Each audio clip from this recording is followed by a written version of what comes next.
he just grabs me. He goes, all right, don't F it up. We'll figure it out. How hard can it be, the real world?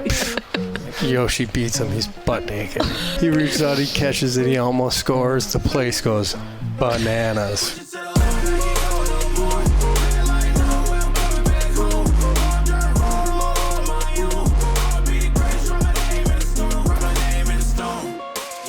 All right, welcome to the Athletes in Sports podcast. We are live here at the Minnesota Golf Show. I'm Max Smith, the founder of the In Sports Foundation. I've got my lovely co-host here and wife, Bridget Smith, also helped us found the In Sports Foundation. Today we have a very special guest, former NFL player, quarterback. He's got 5 kids. He's got a lot of coaching experience. He loves to spend some time on the golf course, which is relevant for the golf show. We have Brooks Bollinger. Brooks, thanks for being on today. Whoop. So last year we had Michael Floyd on. John Randall's also the face of this golf show. What is it with these retired NFL athletes getting into the golf world? Well, first of all, I don't think you should put me in the category with those two. But, I think it's something that brings us together. And as a football player, it's great to see so many former guys. Of course, the quarterbacks and kickers could play a little bit more while we were playing. Right. We could kind of keep up with the hockey guys a little bit more. But it's been great through the years of retirement of being able to bond over the golf course with a bunch of former guys. Well, I think we met on the golf course. We had a mutual friend. I think you got 9 holes in because you had to go to some soccer tournament. I mean, you've got 5 kids. What's that like right now, just being in the youth sports world as a parent? Well, like I tell my wife, it's fun, except when it isn't. No, but we have a blast, and I'm getting to this stage of life where I worry a little bit more what's it going to look like on the other side, when we don't have that, because it's so much of the fabric of our family and how we spend time together. And I always say my favorite part is the drive to and from the game, being with the kids. And when they're out on the court or the field or the ice, that's their time. And trying to support them. But once they get their license, it starts to diminish a little bit because, right. They're driving on their own. Yeah, that quality time, I feel like, in the car, even with our 8-year-old right now, it's like he's just so curious, and you can just have your distractions. Maybe there's music playing, but you can actually sit and have a conversation, which is nice. Until they hit about 14, especially those girls, it's a little harder to pull anything out of them.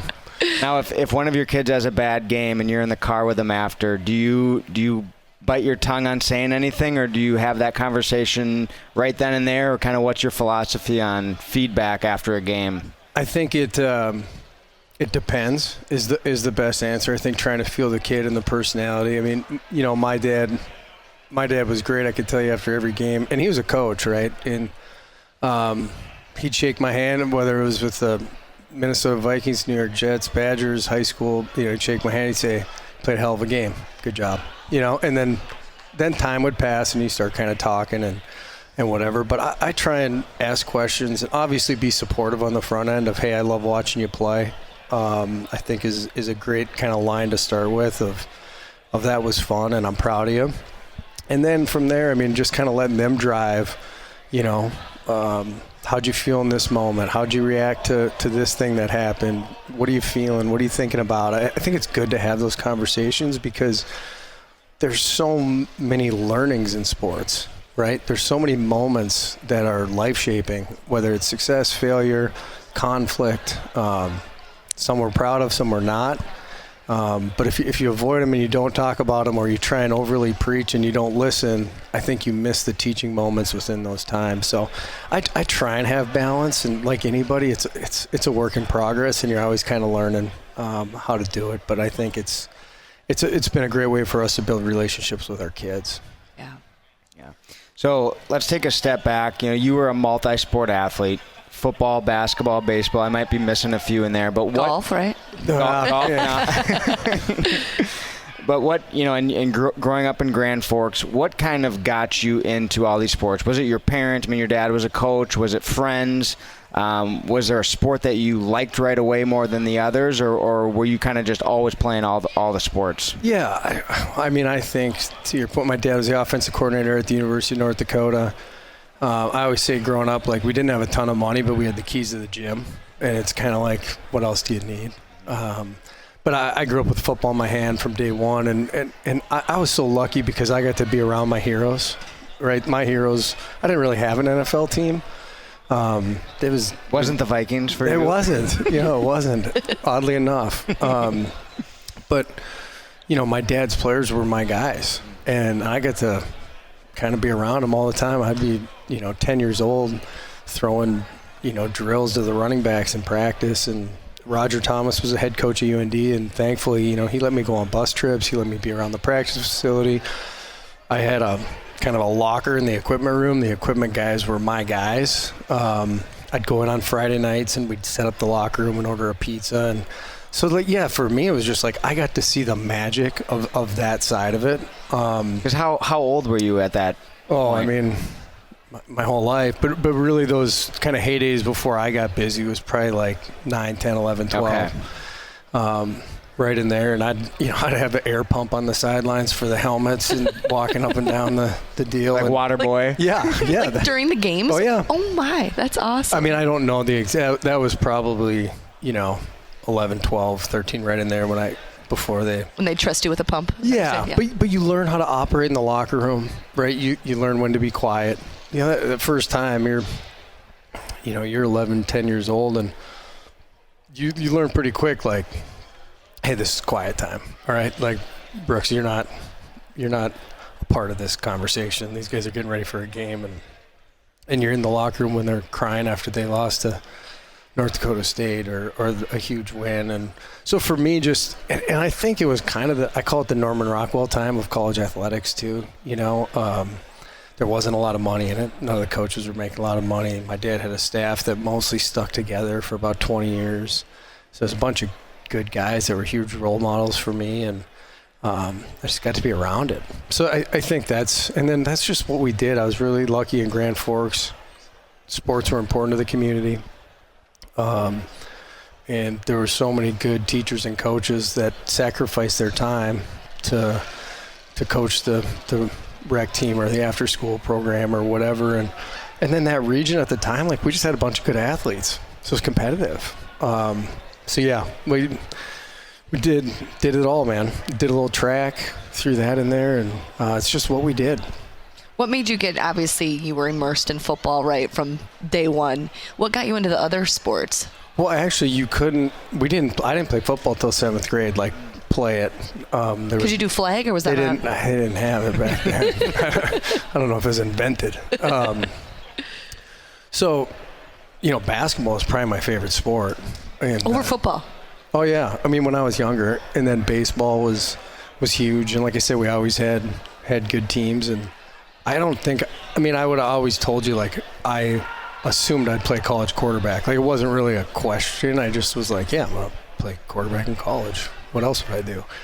But there's various stages of my life where basketball or baseball was my favorite sport. And Rich Glass, who we talked about earlier, was the coach at UND, and I got the nice discount because my dad worked for the university, so I'd go to like 3 camps a summer. It's just kind of like the kid hanging around, and those guys had a great program at the time. I'd go to every men's and women's game at UND, and so yeah, I think it was, if anything, it was probably out of balance the other direction where it's like, hey, what else are you doing, outside of sports? But it was kind of my whole world.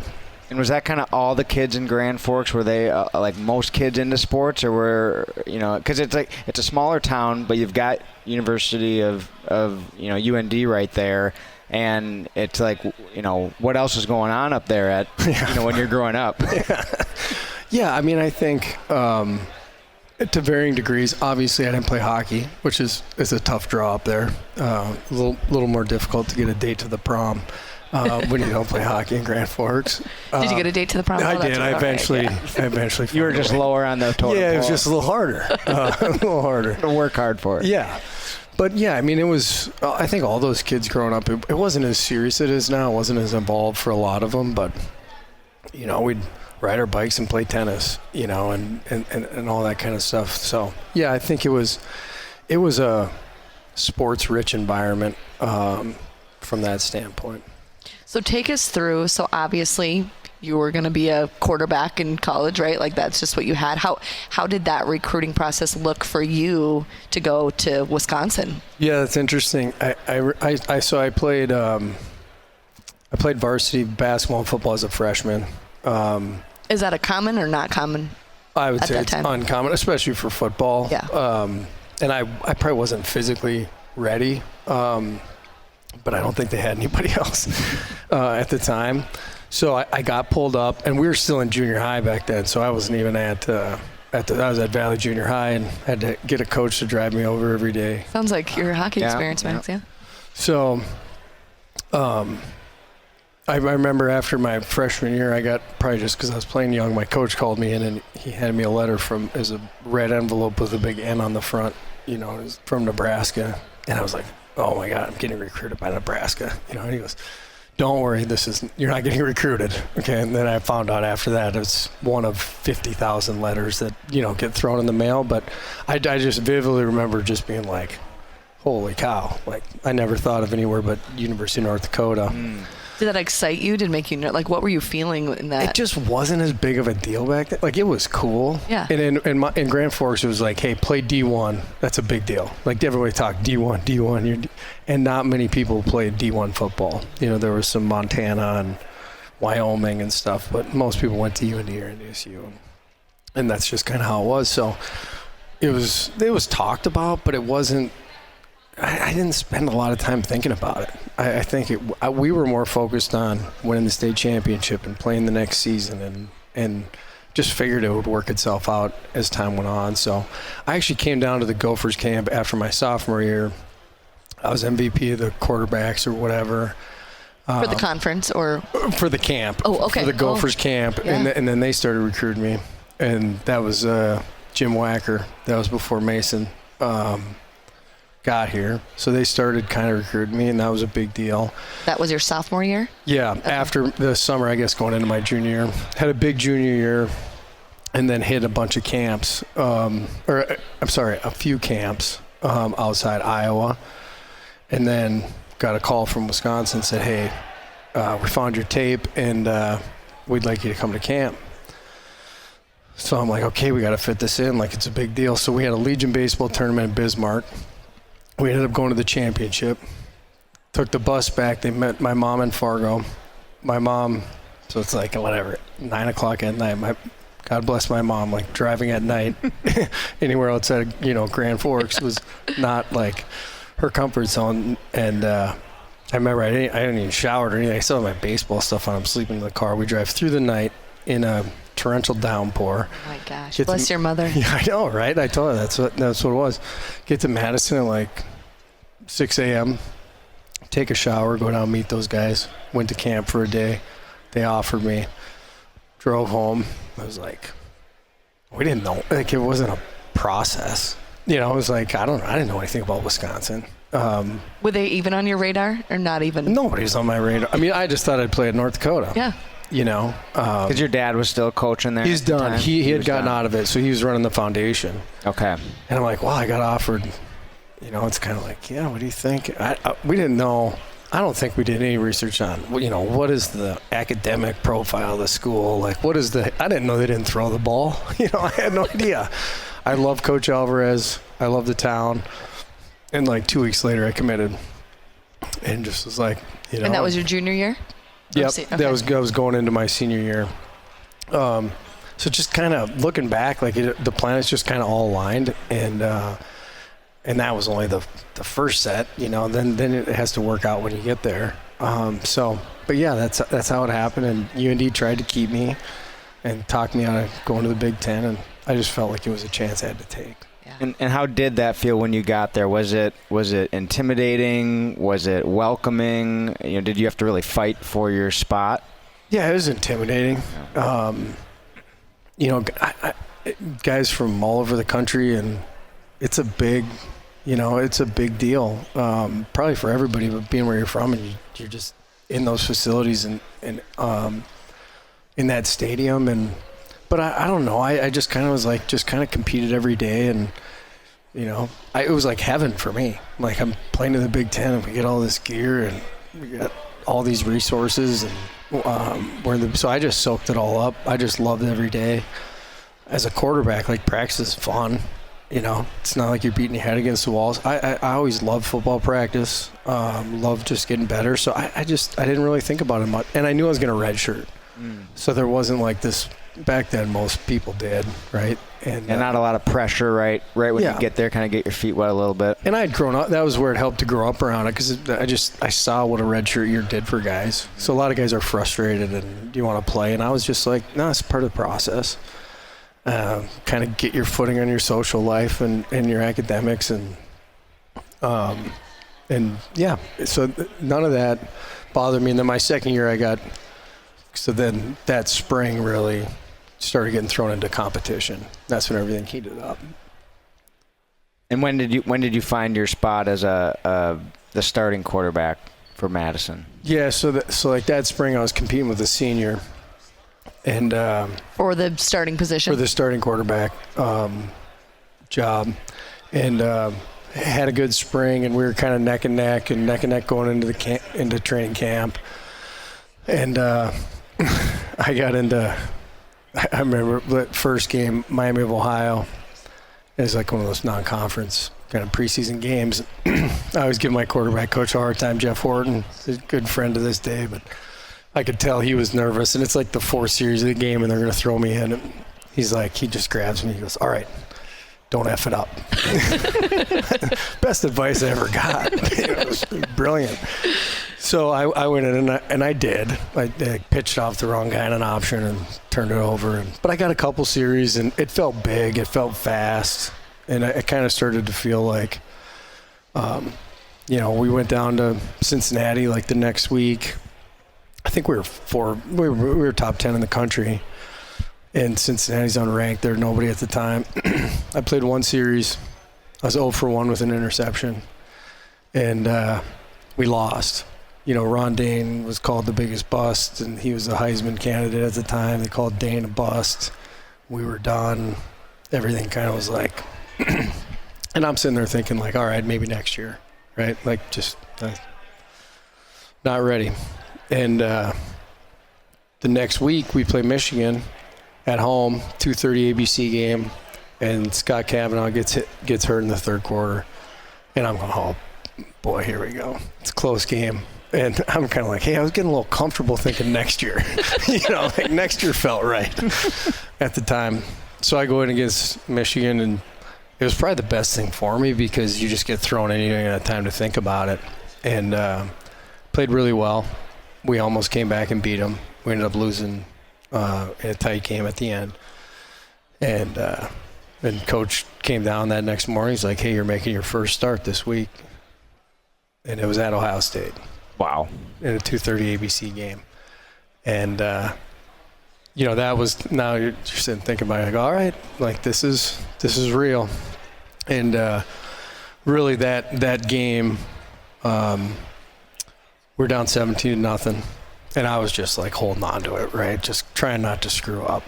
And we're down 17-0. We go into 2 minutes at the end of the half. All of a sudden make a couple completions, make a few plays. We kick a field goal at 17-3. And we're running off the field, and John Favre grabs me and he says, if you play like that, we're going to win this game. He was one of our captain defensive players. And I just remember feeling like, let's go, And we scored 42 unanswered and beat Ohio State 42-17. And just went on a tear. Won that game 7 or 8 more, including the Rose Bowl. And you started all those games. Yeah, like you were the other quarterback was out for the season. He was, once he was not hurt for the season, but once we beat Ohio State like that, and then the next game was here at Minnesota, beat Minnesota. I can't remember the whole stretch from there. It was just we were on a heater, just caught fire, and we had to beat. Then Ron Dane was our running back, and he was going off, and we had a big game with Purdue. That was with Drew Brees and them down the stretch, and then we had to beat Iowa to go to the Rose Bowl, win the Big Ten, and that was a game that Ron Dane broke the all-time rushing record, and. I played well, and we won that game, and it was so that whole thing was just like it's like being lifted out of your body and watching somebody else go, right? Because it's just all of a sudden I I don't think I'm probably ready, and it's going to be later on, and all of a sudden it's like you win 9 straight and you're getting ready to go to Pasadena, and pretty soon you're sitting in a production meeting with Keith Jackson and Dan Fouts, and you're on the Jay Leno show, and you're the guy. All of a sudden the world looks at you different, and that's a trip.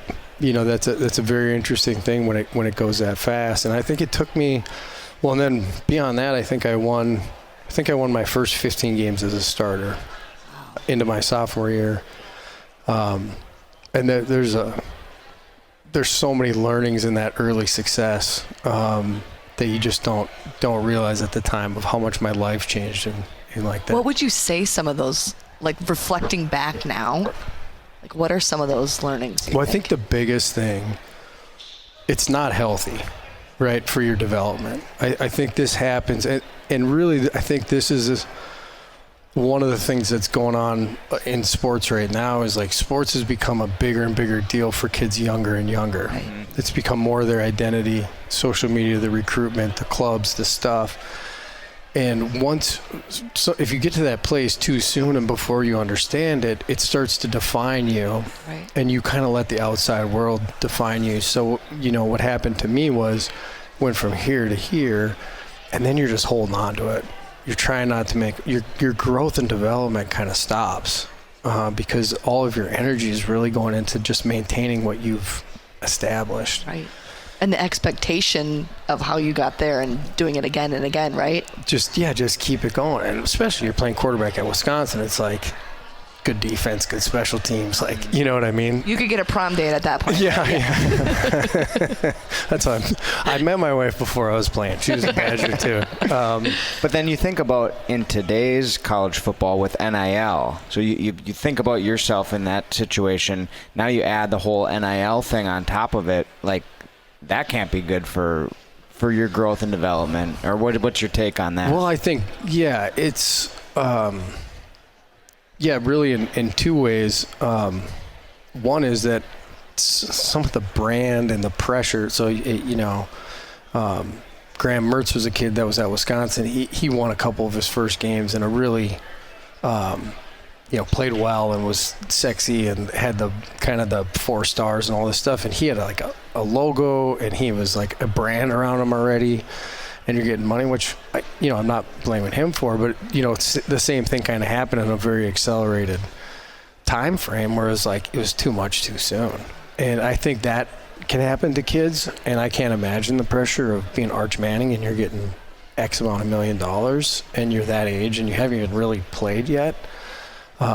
So I think there's that pressure side of it. And then the flip side of it, which was good for me, was like, I had the opportunity to kind of like hit some low points, have to play my way through it, and develop and kind of learn.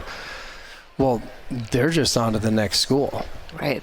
So it like my team pulled me through. Like that W was important enough to me when I was down on myself or I was down on my future. It was like, hey, I got to do this for my guys. I got to do this for Coach Alvarez and the staff. And like I believe in what we're doing. And I think that's the saddest part is like that's such a cool part of it. And now it's just like, well, I don't know. I'm kind of it's so transactional. It's for me that they don't get that other side of it. Or it's like you don't have to deal with the adversity of that, right? Like going through those highs and lows. It's like, okay, it's a cop out. I can go somewhere else, and that loyalty I feel like is lost. It's lost, and it's hard to blame the kids for it. Sure. Right? Like we all want to pick whose fault it is. Kind of like youth sports. Like, is it the parents are crazy, or the coaches are crazy, or the refs suck, or like right, who's to blame? And the reality is, it's not that. But yeah, I think that having that ability to play through it, ride the ups and downs, and do it and be a part of something bigger than yourself is it doesn't exist the same way today. So we'll see what the impact of that is. But I think there's certainly a piece of this that, and I could say that for youth sports too. It's like, well, if that club didn't work out, or like they don't value my playing time, like I'm going to go to a different club, or I'm going to transfer high schools or whatever. So, do you know someone who could benefit from this episode? If so, please take the time to share it with them. Whether it's an athlete, a coach, a parent, or just someone who loves inspiring stories, we want to get this message out, and we need you to help make that happen. Well, it's crazy. I mean, our 8-year-old, we're just getting into it, right? And he's playing hockey and Thursday night, and hockey, lacrosse, football, all the things, right? But anyway, he loses this hockey game. I mean, smoked. Like they got 4 shots on. I mean, it was pretty rough, right? And we're competitive. Like, are we in parents? the same age group here? Like, what's going on? What's going on, right? But as a parent, right? Like you don't want that sport to define them already, but he's so immersed in what he's doing, and we love his passion for it, right? But we get home that night and we're sitting on the couch. He's like, "Mom, why are you even giving me a hug? We got smoked." He's like, "We got smoked." He's like, "Mom, I feel bad for you even coming today to watch." Yeah. He's 8 years old. Right. And so you're just like, oh gosh, as a parent, how do you go through that? And I'm like, I love you no matter what, buddy. I mean, we just had Mike Welsh on, and he was talking a lot about that. Like, when you're driving home from a game, he's like, just wait to talk about it, right? And so me, as a very constructive, I didn't even play hockey, but being competitive, I would get in the car last season and be like, "Okay, buddy, well, how do you think you did?" I'm like, "He's 7. Okay, why am I being so intense about it?" But you do feel that pressure as a parent. Well, you don't. It's not comfortable to see your kids fail. Right. And by the way, you asked me earlier, but like in my household, my wife is one of the most competitive people I know, and she was a really good athlete. And so, I'm the parent who's like, "Hey, buddy, I love you." Mom's the one who's a little bit more like, "If you play like defense like that again, you're not getting dinner." Like she's pretty. No ice cream for you. Yeah. She will lay it on the table. So it is that balance. But I think to your point is now I love being on this side of it, and I don't want my experience to impact their experience. Just like if I wouldn't have made it or whatever, like I wouldn't want that to push them harder. Because we're not them, right? Yeah. It's hard though, right? And you see their potential and you see the opportunity and the things you wish you would have done or known, and it's hard to fight against. But there's so much anxiety, in our peer group, my peer group of youth sports. Whether it's the time or the budget or them reaching their potential. I talk to people all the time of just like, it's a huge stressor.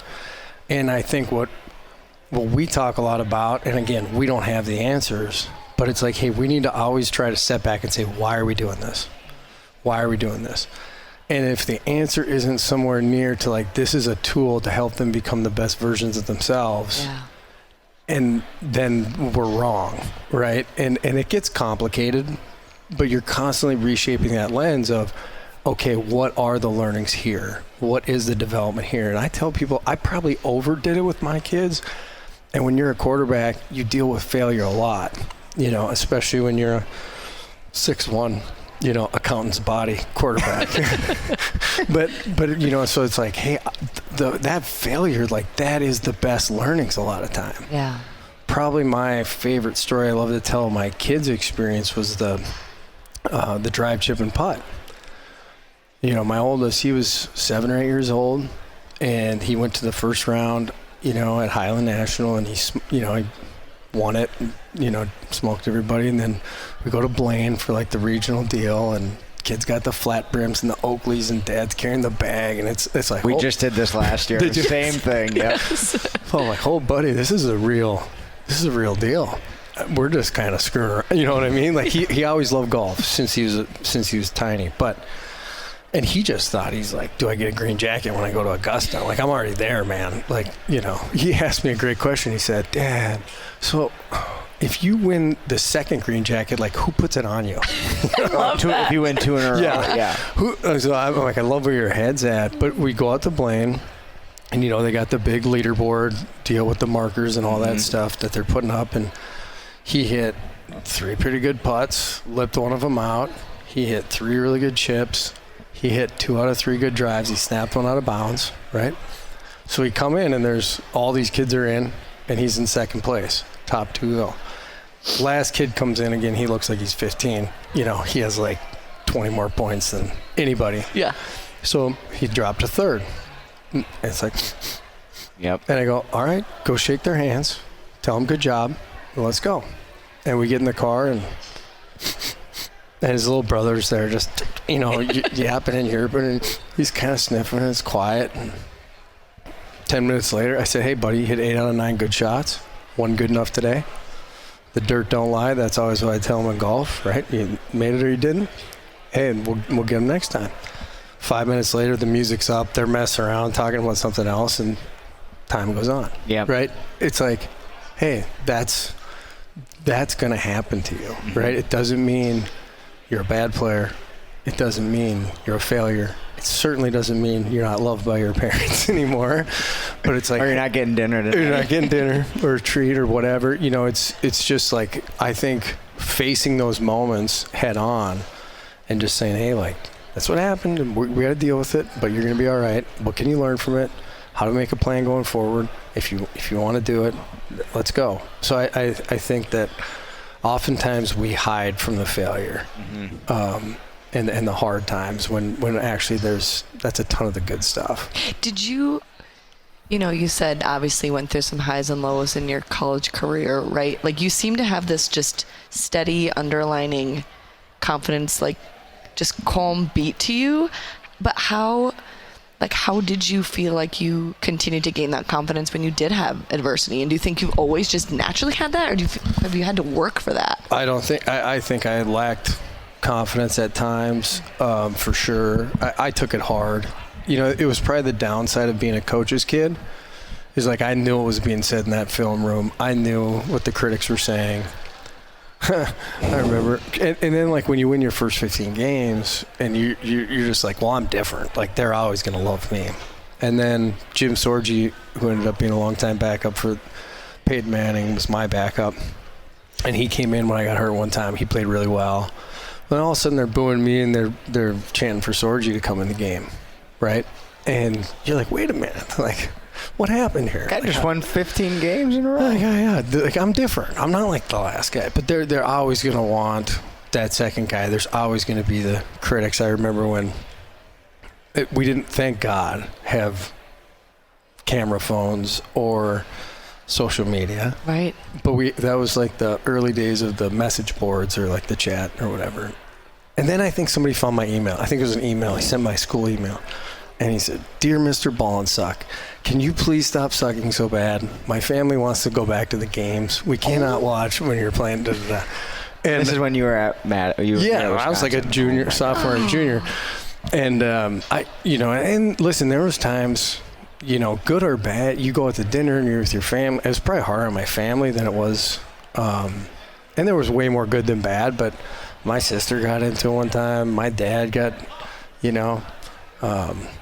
into some interesting situations in the stadiums. The people will come up to you and they'll say crazy stuff. I mean, again, a ton of it's good, but they'll come up to you eating dinner and it's like, not positive. Or you're in the line at the bar or whatever that night with your family. And so, yeah, you have to learn how to kind of manage that. So I think now my confidence comes through my perspective of going through it. Because at the time, I don't think it hurt me when people said things. I probably too often agreed with them. Yeah, you're right. Like, I'm sorry. Like, that was terrible. But yeah, I mean, I think having lived it, and that's when I so much now want to equip my kids or kids I coach or whatever of like, hey, have the courage and the confidence, have the self-belief to be able to navigate this. And things are going to go bad either way. Might as well take your best shot. Right. So very small percentage of people that make it Division I, even smaller that go pro in any sport. What was that process for you for going from college to the NFL? Was it expected? Was it unexpected? And how did you navigate that? Yeah, it was kind of like, because I had a good college career, but I was at Wisconsin, and it wasn't like I was throwing for a ton of yards, and it was a good draft class. There was a bunch of quarterbacks: Carson Palmer, Byron Leftwich, Rex Grossman.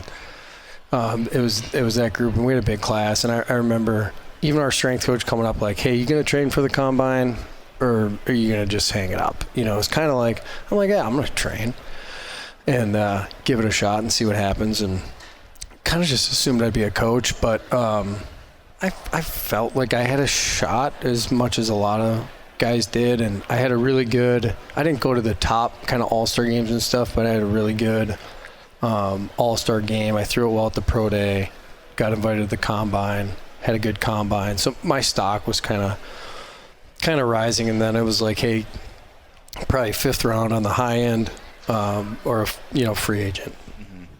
So I didn't really know what to expect. And that's a whirlwind too, because you get a phone call, and it was fun. A couple of my buddies came down from home, and my parents were in town. We had a fun weekend, but I'm just sitting in my apartment. We're all kind of the second day of the weekend, just laying around waiting. It's like, hey, New York Jets, and then you're on a press conference, and then like a week later you're going out to rookie minicamp, and you hit the ground, and it's like, here's the playbook, here's your stuff, like we got practice, tomorrow morning, and like all of a sudden you're just like, it just goes fast. It goes fast. Like all of a sudden you felt like you were just trying to figure it out, and all of a sudden you're in a Jets uniform. Like, what was that feeling like though, getting that call and officially going pro?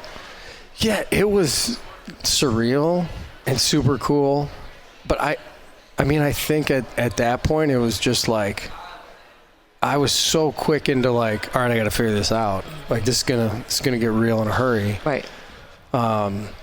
So it just felt like the next step, and I think kind of to dovetail that into, I think one of the things that we get underdeveloped as athletes when you go into the real world is just like the next step is always kind of, there's an itinerary. It's like, okay, now you go here, and then you go here, and then you go here. So it was the logical next step. And I go to a game now and I watch these guys out there and getting hit and whatever, and I'm like, golly, there's no chance I would do that. But it's kind of like the frog in the pot of water, right? And you've just done it for so long that it's just kind of like it's the next thing. You're just in that rhythm. So I just remember being like, all right, like here it is, and then all of a sudden you're flying in it, and bought a car. I had $80,000 signing bonus. What'd you buy? It was like What card you buy? 40. I remember my agent being like, what are you? I got an Infinity sedan, like a sedan. Used, like my after taxes, I don't know, it was $45,000 or something like that. And, I'm just like, all right, I'm negotiating with the guy at the car dealership and stuff. Like, how many miles on this thing? And like, he's like, you're going to drive it in a Jets parking lot, and they're going to think you work in accounting on the second floor. I said, they're going to think that anyway. So it doesn't matter if I have an Escalade. But yeah, me and my dad, I loaded up kind of everything I own out of Madison. Me and my dad drove out I-80, across the GW Bridge, through Hempstead to Hofstra University.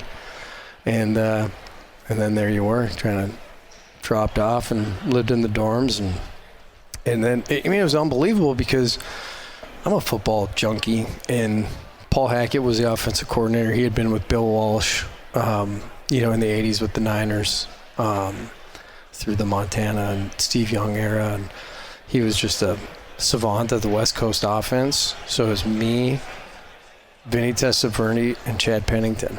Right, Vinny's like 40 at the time, or 39 years old, and I just got to sit and learn football from those guys every day, and it was so cool. And then one of the welcome to the NFL moments.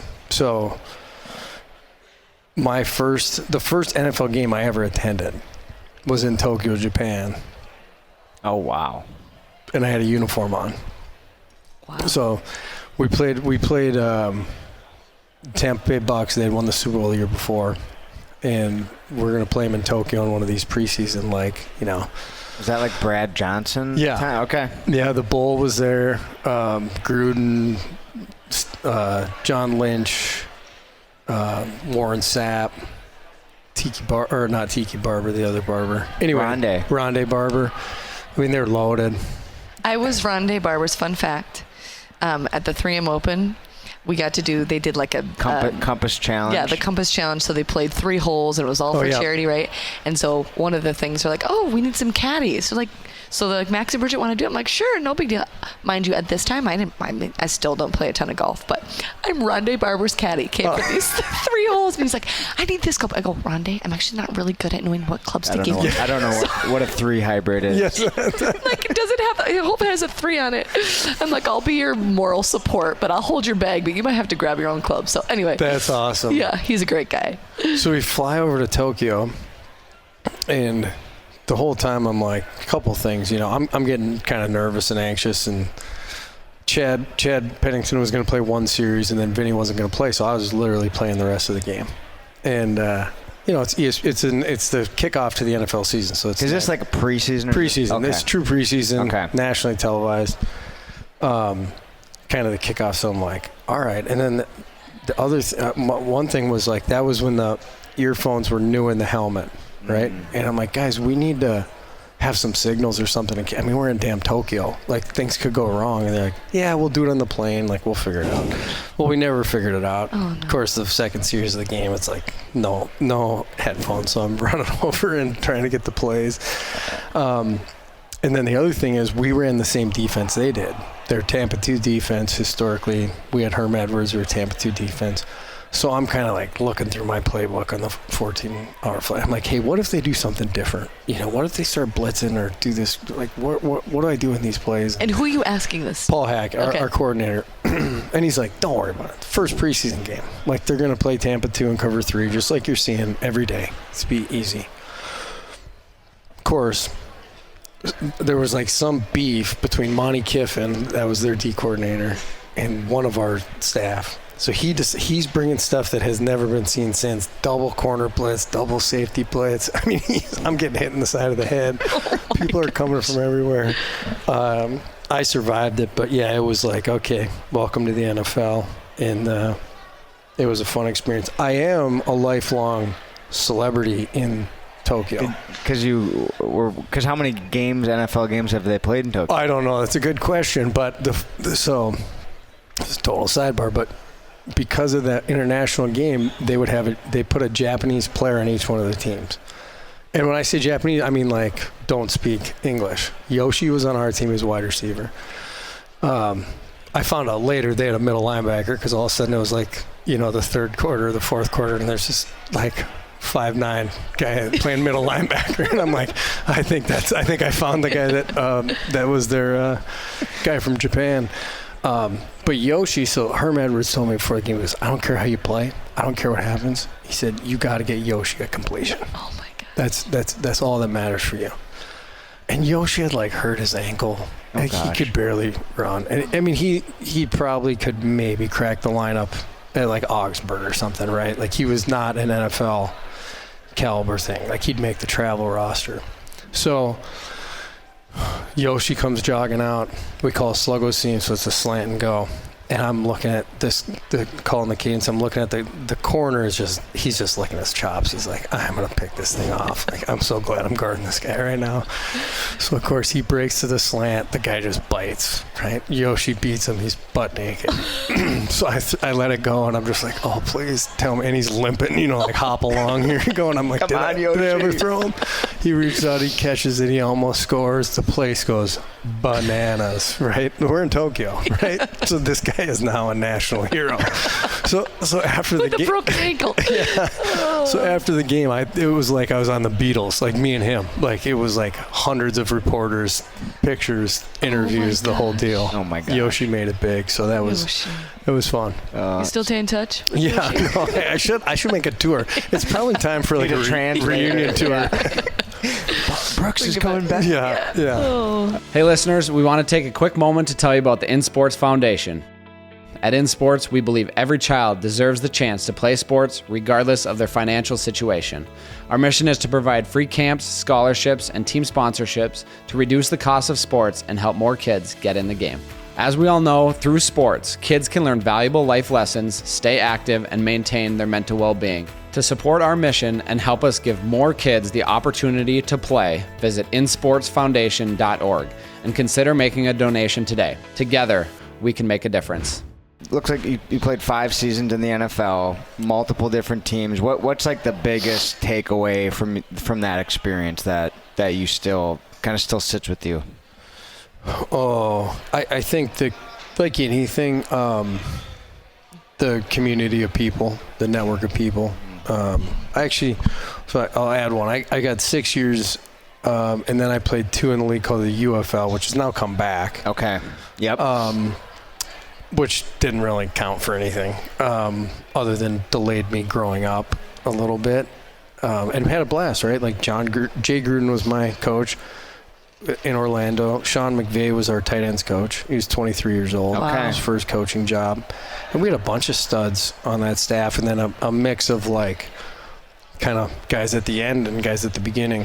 And I see, were you like MVP once? Yeah, I was MVP the first year. It was a ton of fun. And I thought I'd get one more year, one more contract. It just never, it didn't work out. But, you know, through those years, 3 in New York, 2 here, 1 in Dallas, the experiences that you get to have and just those relationships, because the NFL is like a fraternity, right? There's a kind of a finite amount of people that put that uniform on and are a part of it. So the coaches, players, teammates, those guys that you get to know, everybody's jumping teams, but you develop a different level of relationship. So I think that's by far. And then there's too many to list of just cool things that you get to see and be a part of along the way, and the caliber of people that you get to know. But I think just like every level of football, it's like, man, there's a different level of bond when you go through that stuff with somebody. So looking back, if you could go back to one decade of your life, would it be elementary football or 7th grade football? Would it be high school? Would it be college? Or would being it be in the locker room with your dad's college team growing up? Or going pro? And we're just talking football. Yeah. We'll get to baseball. Because my wife might watch this. But if you're talking about life, then I have to answer differently. Football, yes. Yeah. Because clearly right now is the peak. This is the pinnacle. Oh, man. I mean, I think a couple, like what we talked about earlier, of like why we play and the things you can learn. I think the other thing is there's this thing like wired into us of like, especially in team sports, is like ultimate goal is being a part of something bigger than yourself. And I call them monster rallies, but being a part of those runs or those moments in time where the planets align and you go on a run and you win something and you do something unexpected, you do something big. And those first 2 years at Wisconsin, it was like the whole state was on fire, right? Like it was just like things just kind of all went into place, and Ron's winning the Heisman, and we're winning all these games, and you're winning the Rose Bowl. And you know, I redshirted the first one, but it was back-to-back Rose Bowls that we won. And you know, that I just think that monster rally, that time when things just seem to all fall into place, you realize as you go on in life, like not everybody gets those moments. But I could track back, and I tell my buddies this, you know, that won a state championship with in high school and in basketball, or made a run. Like, it's not any better because there's more people involved or because it's televised. Like those runs, I can go back to my first one was in 8th grade. I played on the 9th grade team at Valley Junior High, and we were 9-0 and won the Under the Lights game. Like that was a magic. It was such a fun group. So I think I would, if push came to shove, it would be the college one. But I think I could have some fun going back to any of them. Yeah. When you talk about obviously the competitiveness, football or that sport being your identity, and you're trying to make it, right? Like how, when you're head to head with another team member, how was that relationship, right? Like was there strain? Did you feel some tension? Like how did that? Yeah, that's a great question. It's a very interesting dynamic, I think, especially with quarterbacks. Yeah. Because it is such a difficult, complex position, and there is so much riding on it. I mean, in reality, once you have a starter, and when that's defined, it's kind of everybody in that room's job to make sure that starter's ready to play. And then that's going to be true of the room regardless of who that person becomes. Right. And it becomes this weird dynamic of competition, but support and brotherhood. And I don't. There was probably only a couple times. You're wanting that guy to do well, but you're kind of like. And the way you got to get to it is just like, it's like when you're a kid, you'll see it in golf when you're going back and forth, watching my kid play competitive golf and whatever. And it's like, you just want yourself to play at the highest level, right? And you want to get to a place where you're pulling for the other people when they're in there, because the alternative kind of sucks. It doesn't play over the long term when you're kind of hoping his failure is going to lead to my success. And so it's a fun dynamic. I've coached in that room, obviously played in a bunch of those rooms. There's only a couple of times where it got a little uglier, I would say. For the most part, the quarterbacks are good and they get it, and they know how to support each other kind of through that competition. Kind of reminds me of like a goalie dynamic in hockey. Like you're rooting for your guy, but you want to get in there and. Yeah, it feels the quarterback position kind of. We're not as weird as goalies. No. We've only got a couple minutes left. They're going to kick us off the stage here, but want to talk a little bit about your time after professional football. You got into coaching. Now you're at Bell Bank in the financial world. What things did you take from your whole football career, baseball, basketball, that you now use in your everyday life?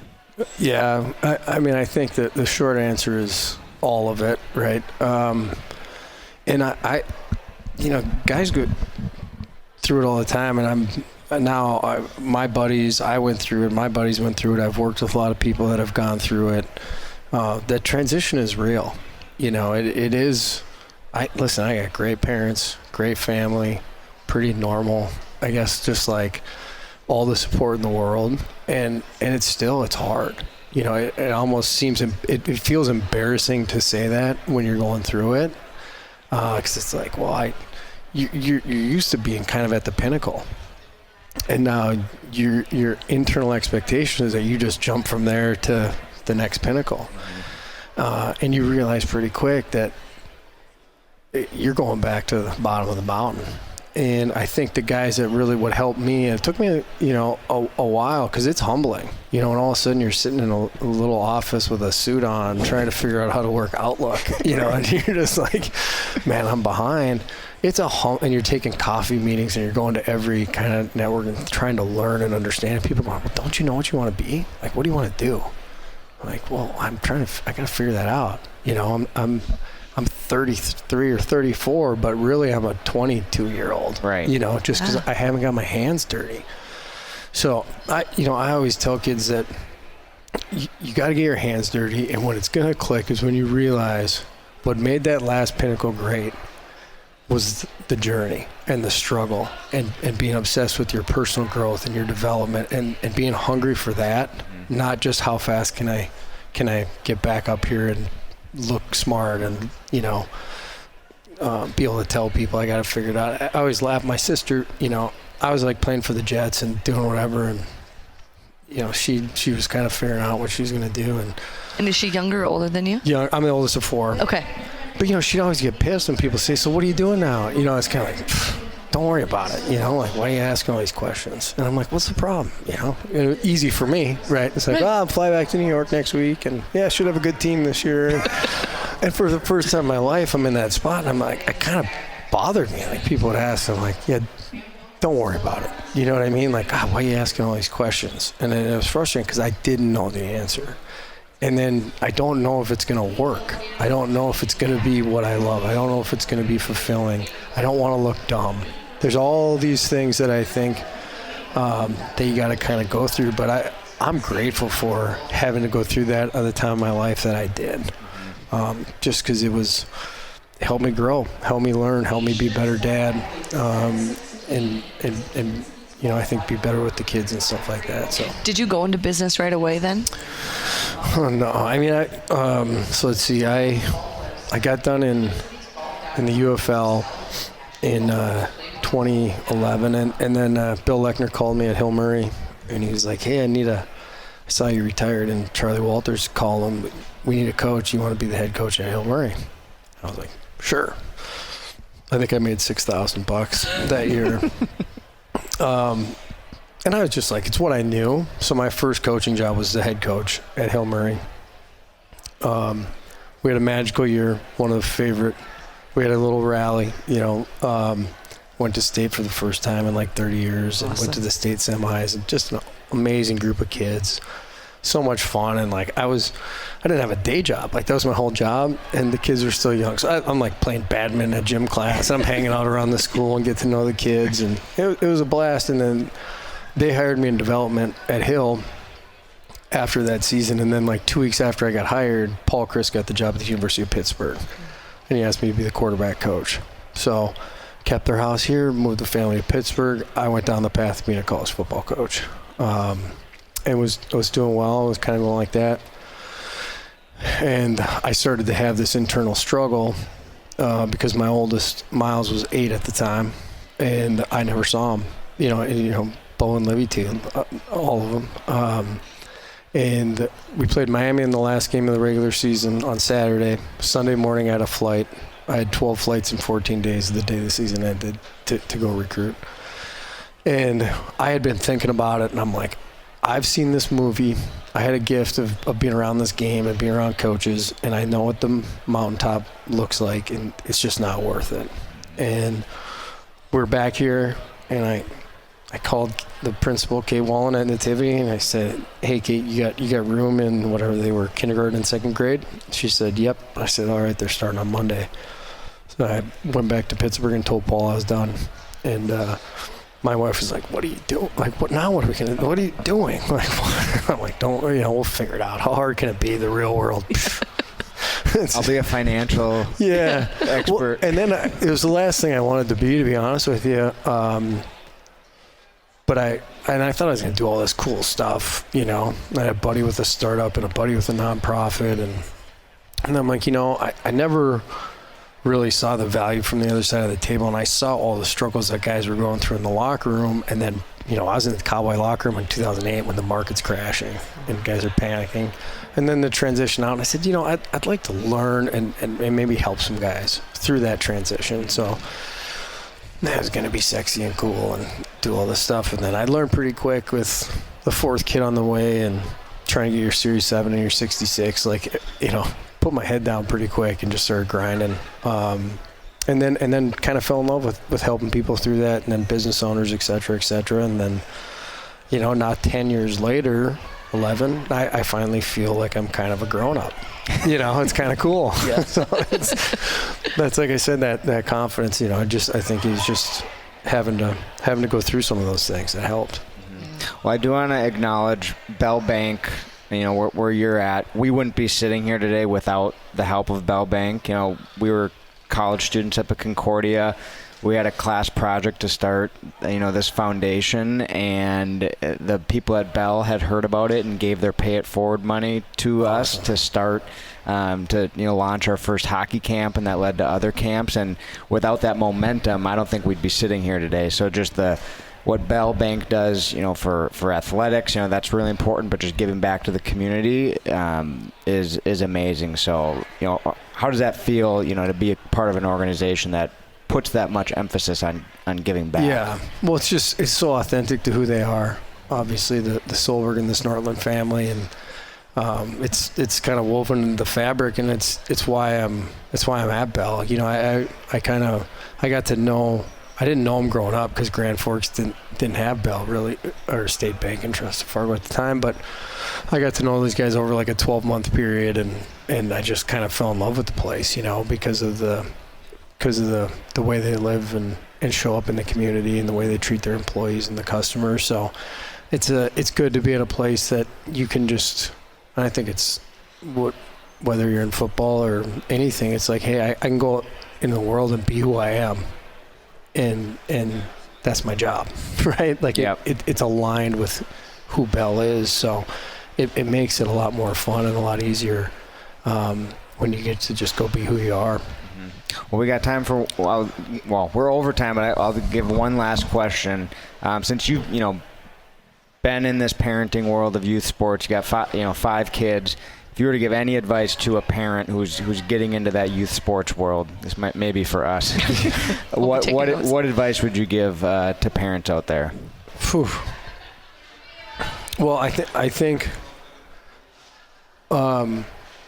there is no magic wand. There is no right sport or right path. I mean, we live in such an amazing time. You look at the opportunities that these kids have and how good they are. But every sport you look at, it's unbelievable opportunities that I never would have dreamed of having as a kid, which is awesome.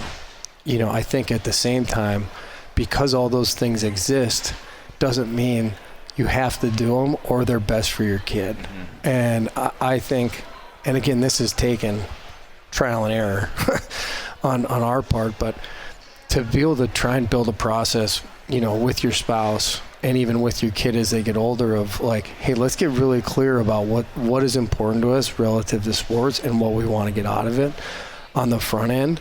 And then I think when those moments come and those decision points come, you have more of a foundation to come from. And I think most people, when you're not uber intentional about it, which I don't think we were on the front end, you just think, oh, we're both athletes and we figure it out and we listen to these other people, you know, whatever. It's like you kind of slip into just the tail wagging the dog, right? And all of a sudden you're like, what are we doing on this team again? You know? So yeah, I'd say that and budget well, because it's easy not to look, which is my preference. Yes. Don't look. Oh, awesome. Well, Brooks, thank you so much for joining us today. We really appreciate you coming out here on Valentine's Day, and you got like 4 or 5 games that your kids are having today, so we appreciate you taking the time. And hey, thanks for having me, and thanks for all you guys do. It's awesome to see you guys living this out, and any way I can help, I'd be happy to. Awesome. Thanks, Brooks. Thanks.